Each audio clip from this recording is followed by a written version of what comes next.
Congress party क्या कहती है क्या नहीं कहती है, लेकिन चुनाव आयोग एक संवैधानिक संस्था है और संवैधानिक संस्था जो बोलती है उसका अपना एक विश्वास करने का उसका एक आधार होता है। अगर उनको चुनाव आयोग के ऊपर इतना भरोसा नहीं है तो फिर काहे की पॉलिटिकल पार्टी चलाते हैं। पॉलिटिकल पार्टियों का पहला एक ये उनकी कमिटमेंट होती है कि हम ऐसी संवैधानिक संस्था है जो चुनाव से जुड़ी हुई है, खास करके पॉलिटिकल चुनाव के नाते से, तो उनके ऊपर उनको भरोसा बढ़ना ही चाहिए। उन पर भरोसा नहीं करते हैं तो ये बहुत खेदजनक बात है। मैं पूरे देश की जनता को, विशेष तौर पर हरियाणा की जनता को बहुत बधाई और बहुत बहुत शुभकामना देता हूँ।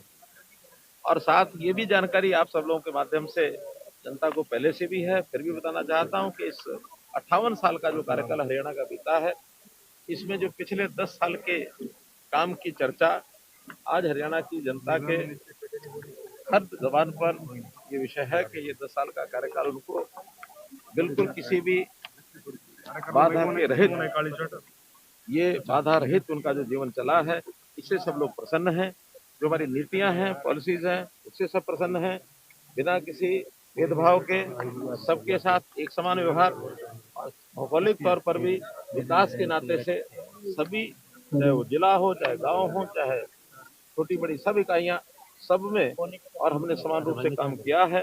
जो काम पहले होते रहे हैं, मैं आपको विश्वास पूर्वक कह सकता हूं कि अगला भी ये जो कार्यकाल चल रहा है, जो तीसरी बार भारतीय जनता पार्टी की यहाँ की जनता ने सरकार बनाने का काम किया है, इसमें भी न केवल उसी प्रकार बल्कि उससे बढ़िया प्रकार से काम होगा। ऐसा क्योंकि जो काम रुकते हैं तो चल पड़ते हैं, वो तो चल पड़ते हैं, जो रुकते हैं उन रुके हुए कामों को भी अगली जो सरकार आती है वो सब करती है।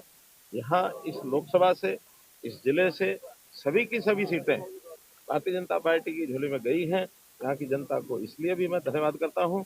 और मैं हमारे जो यहाँ इस जिले के 5 विधायक, जिसमें हमारे अध्यक्ष विधानसभा और हमारे मुख्य सचेतक विधानसभा, ये भी 2 उसमें से हैं। ऐसे ही पानीपत जिले के हमारे 4 विधायक, जिसमें 2 मंत्री हैं। वैसे सब लोग, इनको भी बहुत बहुत मैं बधाई भी देता हूँ और इनकी ओर से भी जनता का बहुत बहुत धन्यवाद। जहाँ तक पराली का विषय है, पराली एक ऐसी कठिनाई समस्या है जिसको कहने के प्रदूषण के खिलाफ जो काम है, इसको रोकने के लिए बहुत सी योजनाएं सरकार ने पहले भी बनाई हैं।